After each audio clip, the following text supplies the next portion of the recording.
The key to success on the field and in your backyard is a comprehensive game plan. So if you're building a fence or a deck this year, trust a Turkstra coach to design, quote, or order the right materials for your project. Visit a Turkstra Lumber near you to learn more. From the Ticats Audio Network, this is the Coach O Show with Luke Tasker. Welcome back to the Coach O Show with Luke Tasker. We are halfway through the regular season with the Hamilton Tiger Cats, second place in the East, and coming off of a big win against the first place Toronto Argonauts. Excited to break that down today with Coach. The Coach O Show with Luke Tasker is presented by Turkstra Lumber. Check out the project coaches at Turkstra Lumber. They can help with any part of your home renovation, and you can learn more about that at TurkstraLumber.com. Fans, also each week we've got a new feature. You can email in a fan question to the Coach O Show. We will pick one per show to each week to read to Coach. We've got one coming up in a couple minutes here. All you have to do is think of your question and email that to gameday@ticats.ca, and we might pick your question for next week to ask Coach. Coach, great to see you as always, and congrats on a huge win. Appreciate it, Luke. Great to see you also. And winning is fun. It is, and the fans loved it too. Up in the broadcast booth, it felt electric in there. We had a good crowd at Tim Hortons Field, and a great game down to the end there, and nothing like getting a win in front of the great Tim Hortons Field fan and the excitement that brings. Yeah, I mean, it's really an understatement. It's something that you have to experience. And I was, whenever you can come through like that at home, I think it's extremely important. And, I really, I just want to make mention, I think the crowd deserves, a lot of recognition, right? Just from the standpoint of they're always loud. But I think there was points in that game where they could have turned on this ball club very easy, despite how things were going. And, and we had to go with, Jamie Newman in there at quarterback and things, they weren't going that way. And I didn't hear boos. I didn't hear anything. And that doesn't mean that they didn't feel like it. But I just think that there's something to be said. When you see, it tells me that they do appreciate great effort, great football, tough-nosed. Those guys were out there laying it on the line. And so I think there should be a little bit of recognition for, you're always entitled to do that. It's sports entertainment business. But just when you support, sometimes support comes in different forms and fashions. And sometimes it's what you don't say as opposed to what you do say. I love it. And you're so right. It was a positive, energetic crowd, and the only negativity was towards the everyone wearing blue and white out there. But it almost felt to me it's like a precursor of Labor Day. Or maybe even stripes. Maybe even stripes. Yeah, that's true. Oh, anyways, moving on. The stripes got some booze, I think, too, Coach. You're right. I listening back to our broadcast, we actually misquoted it. We thought it was 5 penalties. It was 7 penalties in the last minute and a half and 2 challenges, all in the last minute and a half of the half there. And of course, I saw you and Craig Butler. I mean, it was mayhem, and I felt. To make myself a little vulnerable on the airwaves here, I wasn't sure about the exact ruling to a pyramid call, but I'm pretty sure that wasn't one. I think you and I both would rather keep – you've got a big growing family. You probably keep all our money in our pocket. Okay. I was not in favor of that call personally. I'm not going to have any judgment on what was called, but hopefully we can get that sorted out moving forward. Yeah, a little strange. Cam Kelly got the flag for – pyramiding, which normally, whatever happened in the game, didn't look like he used his hands enough for me to call that pyramiding, but I'm not wearing the black and white, so that's the way it goes. Right. But to your point, Coach, the fans, the ups and downs of the game, particularly the end of that second half where it looked like maybe it was going to be a tie game, and of course the Argonauts are able to get points on the board from a series of bizarre events. Talk a little bit about your team overcoming that and maybe what your reaction at halftime was as you had to deal with sort of the reality of a very strange last minute of football. Well, I think, first of all, extremely proud.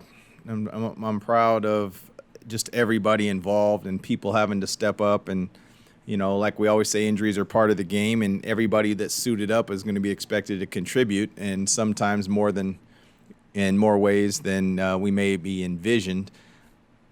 As far as the messaging at halftime, it really wasn't anything more than let's just play.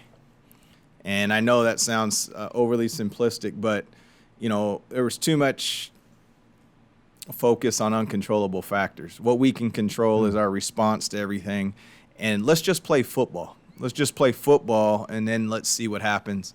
Let's not give Toronto anything that we can control. If they earn something, hey, I get it. And it just was that, and I don't think it was any bigger than that. Yeah, you could sit here and say, the penalties and whatnot, but to me, we control some of those by our response to things. So the messaging was to the point, it was quick, and if they decided that they wanted to make this happen, then we needed to play football and not worry about all the other stuff. Yeah. Got to touch on the quarterback situation. So, and again, the longer you watch football and are a part of it, it becomes more and more true that adversity is the only thing that we have for sure in every football game. And Matt Schiltz throws the early interception. Amazing play by a Toronto defender to make that catch. But bad moment in the game, bad field position to do it, and sort of a lot of people in the stadium. And to your point about the crowd and the positivity, a lot of people were surely thinking, kind of here we go again with an untimely turnover. But that's not the way that the game continued. I mean, Matt Schiltz did a really, really impressive job of handling the game. And then Jamie Newman comes in and does his own part in protecting the football and leading the team down the field. Can you talk about just your quarterback room and how these guys are learning to maybe work together and share some of the burden of responsibility? Well, first of all, I think Tommy does an outstanding job in that room. They meet daily, and these guys meet a lot on their own. And, the bond is special in there. What I'll appreciate is, if you ask everybody to a man, they all want to play, they all want to start. But at the end of the day, they know what they signed up for, and they're always going to, put the team first once all the individual thoughts are done rambling through their mind. I thought overcoming adversity there with Schiltz early just spoke to the leader that he is, and he could have crumbled. Team could have turned. It could have been a different vibe, and it just wasn't that. And it's easy to say that now that we won and everything, but even if the outcome would have been different, I think you saw a guy that cared, that plays with passion, that can rebound. He seemed like he had been there before. That's something that you can't bring. You either have or you haven't. And it didn't really preclude us from, maybe going way away from a game plan that we envisioned in the beginning. So just huge credit to them. And then Jamie coming in there and stepping up. He did a fantastic job, took some big shots, and I thought Tommy did a fantastic job of calling plays, especially during that time of the game. They gave us a chance. I remember at the beginning of training camps, one coach would be assigned to sort of a ball security, breakdown, like a meeting, and because I remember, because every year I would be used in both slideshows, the bad ball security slideshow, like where I had the ball out, above my outside of my body with one hand. And then I'd find a good one of me iron crossing. And I think Jamie Newman solidified himself in the good slideshow for next training camp by running the last 15 yards in the open field, iron crossing it. I thought I was dying. I thought that was the most amazing thing. That you and the offensive coaches are hammering down the ball security. I mean, did you know what I'm talking about? He had the thing totally locked up. Yeah, so maybe you get a little less airplay in training camp in the future. But I will say this. I think what kind of goes unnoticed with that, the noticeable thing, obviously, was the ball security, or what some may deem as overkill. But I don't think there's any overkill. But how about just the wherewithal, understanding the situation of the game and how vital it was to not maybe get 6 extra yards or 7, but sacrificing it for the security. And I think just that wherewithal tells you how in tune he was with that part of the football game and just how important that possession, which ultimately led to points, was. Yeah, 100%. I was real just proud of a football player to do that and to not. You're so right, because that's a great way to put your sacrifice. Maybe you get a couple more yards if you open up your running stride, but that's not what's important right now. And I also think it takes a special level of football knowledge to know it's when you're in the middle of the field in the hashes you can feel by yourself and really not be. And somebody can be a lot closer than you think, when you've got angles behind you that are all blind. And man, I think that was just really, really an awesome thing to see of a guy who said, not me. Like, it's not going to be me who fumbles the ball. So well done to a quarterback who was in the game probably and maybe not having expected himself to be there. Yeah, well said. Absolutely, I agree. Coach, also, I mean, another trending stat for the Ticats in the right direction. Of course, you and I have talked about the fourth quarters this year, and that one was an excellent fourth quarter. The second half, you outscored the Argonauts 20-6, and in the fourth quarter, you really secured and hung on to the lead. You maintained momentum. What did you tell your team? Have you addressed that to your team yet, and to what a difference that made? Well, yeah, we made note of that the day after the game, and I think it was about 17 or so fourth quarter points, and we were going to have to score if we planned on winning that game anyway. So, it was mentioned. It wasn't overly celebrated, but it's something that it's like I said leading into this. It's three phases that contributed to those 17 points. Yes, the offense scored them, but that means the defense has to get off the field. Special teams has to do its part to not get them backed up or take, ridiculous penalties at crucial times. And, so credit the offense for, punching it in and making some big plays. But it's also, two other phases that contributed to that too, just as the other two phases contribute also sometimes when it's the other way. Yeah. Complimentary football, it was a perfect example of it. And Lawrence Woods had 25 yards average punt return. I mean, unbelievable. And actually, coincidentally, Toronto's net punt was also 25 yards, which is abysmal, obviously, for a punt unit. I mean, just an incredible job around the board. And, of course, what everyone's thinking hearing this right now is, and he got one called back. Yes. Right? So, I mean, just an incredible job by the return team all around. And, man, what a huge difference, especially for a young quarterback, or at times in the game when you were, dealing with injuries in the quarterback department, that the field position was, for the most part, beneficial for the Ticats. And another aspect of your guys' positivity that came out of the Toronto game to me is 149 yards on the ground, average 7 yards a carry. What's changed? Why so much success on the ground in some of these later games when early on it was a point of struggle and for you guys' production? Well, I think it's a combination of things, right? It's lineup, it's opponent, and and you can add in just a little bit of maybe different levels of commitment to it. But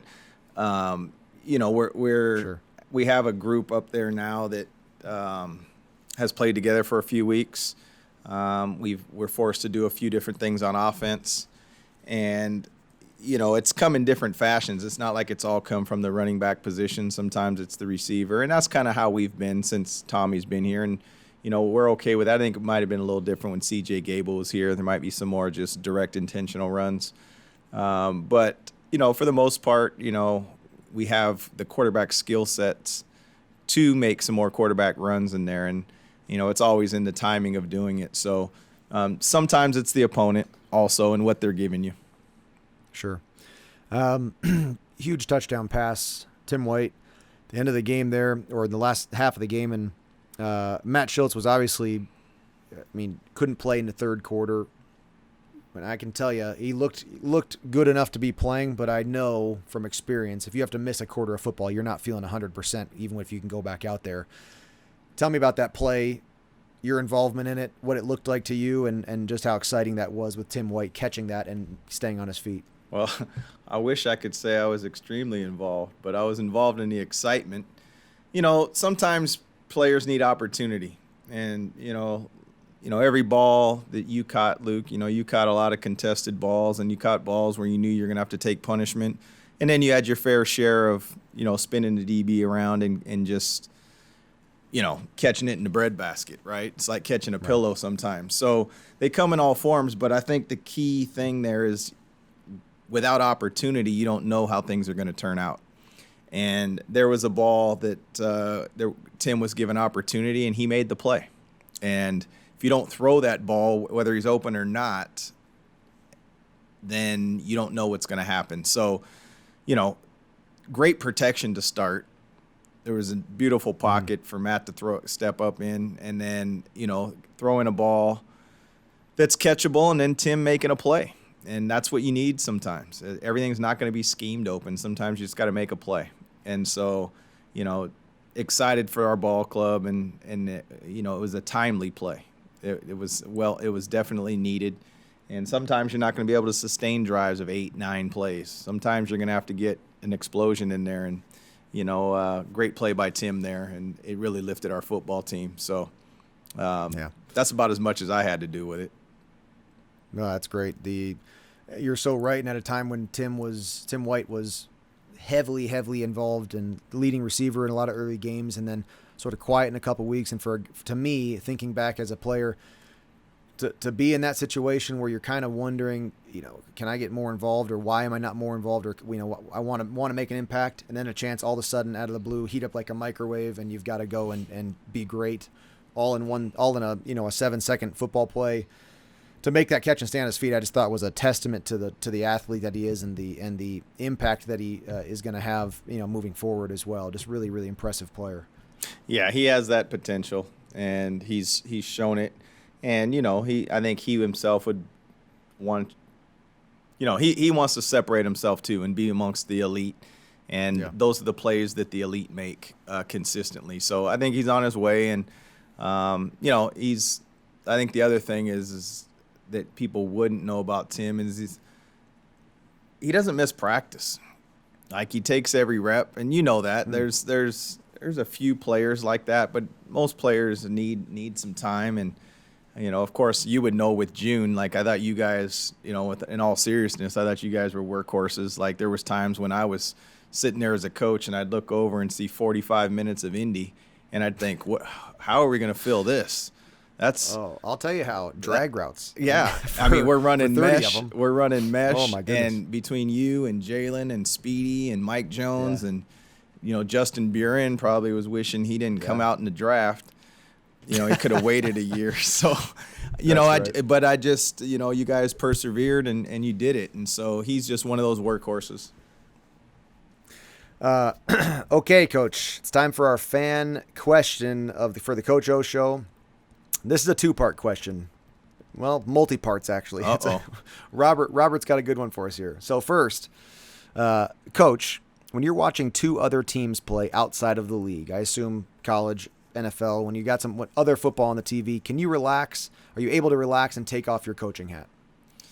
Great question. I think I actually am a little bit there. You're always kind of saying, oh, that's an interesting play, but that doesn't mean that I can't relax. I think I am able to relax. I think where the coaching thing comes in is just no different than any fan, and that is, why are we calling a timeout here? Why didn't we throw it there? So that's just a natural reaction, but I'm just kind of enjoying being a fan and doing that. So I am able to turn it off a little bit, but I'd be lying to you if I said, there wasn't 10, 15% that says, interesting, probably wouldn't have done that. But I'm not really sitting there saying, okay, they need to play zone here, they should be playing man, or I'd do an onside kick here. There's a piece you can't turn off, but for the most part, I'm just trying to enjoy it. Especially there's two different. I'm watching NCAA it's usually pre-recorded. Very seldom am I able to catch one live. Yeah. It's that's kind of fun just to enjoy the atmosphere when you're hearing the band and everything. And then NFL is a little bit different, where I get a little frustrated, to be honest with you. It's kickoff, commercial, one play, commercial. It's like, I'd rather do yard work. Yeah. Or clean the car. Right? Yeah, or clean the car. So I like to PVR those games so I can get through the commercials. Yeah, that's good. If you go catch back on your whatever podcatcher you listen to, Coach O's pregame routine is a legendary one. You can go back and listen to that.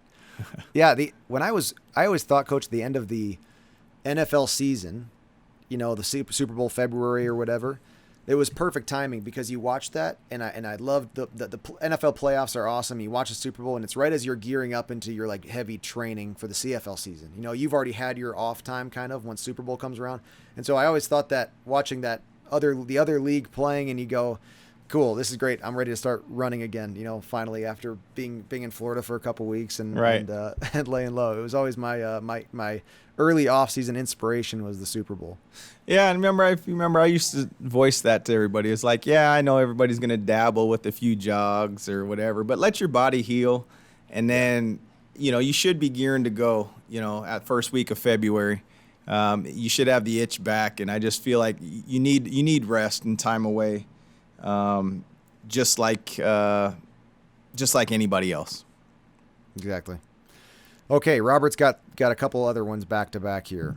So this one's the two-part question. We've got, Coach, when the game plan is set and then you take the field, during the game, how active a part are you playing in play calling, or are you letting your coaches coach? And on this, in the flip side of that, or in addition to that, how involved are you in making halftime adjustments? Yeah, that's a great question. So I think it's all predicated game to game. I think I'm always giving 2 cents every halftime. I'm talking with the offensive coaches, not a whole bunch, just a minute or two because they've got their own things that they got going. But I think the thing to remember is, there's always communication during the game. It's not about waiting until halftime always to make it.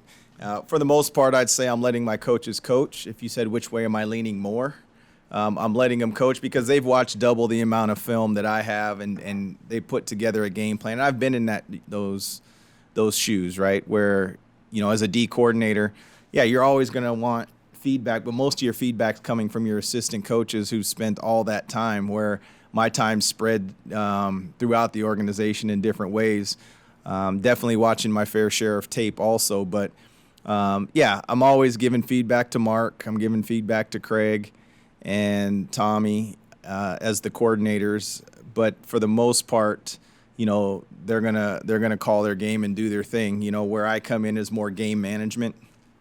I'm active in that. We should have the clock keep running here. We can't give them a quick score mark. Hey, Butts, maybe we should try a field return. I could go on and on, but that's not to say that happens every game. Some games more than others. Does your amount of involvement change, or is it been influenced and affected based off your time as a coordinator and some of the things you liked and disliked about coaches that you had? Yeah, I think you are always influenced, by your experiences, I believe. And so, I was fortunate, and this would be probably another 20 minutes, so I'll make my point quickly. I was fortunate to really work for offensive head coaches for the most part, and I think that makes a difference. And so if I'm an offensive coordinator and I have an offensive head coach, you're probably going to, be on that side of the ball more, where I would say I'm really no different. I'm probably around. I mean, Tommy's office is right next to mine, so we're always passing each other, whether it's at the coffee machine or just saying hello or whatever, popping in each other's office. But I'd say that, I probably have, if you said which do you have your hand more in, I'd say probably on the defense. I think it's just natural. So, I am definitely influenced by how it was. And it's, when you're hired to do a job, I believe if I wanted to call offensive plays and I wanted to call special teams plays and defensive plays, then I should do it. Other than that, you should find the right people who usually are experts in their fields, which in our case, it is exactly the truth. And you let them go to work, and you're a support system. And that doesn't mean that I don't give suggestions, but I believe in letting them work. That's great. Robert, thanks for the fan question of the week. Robert also added, thank you both for doing the Coach O Show, and to everyone at the Ticat Audio Network. Thanks, Robert.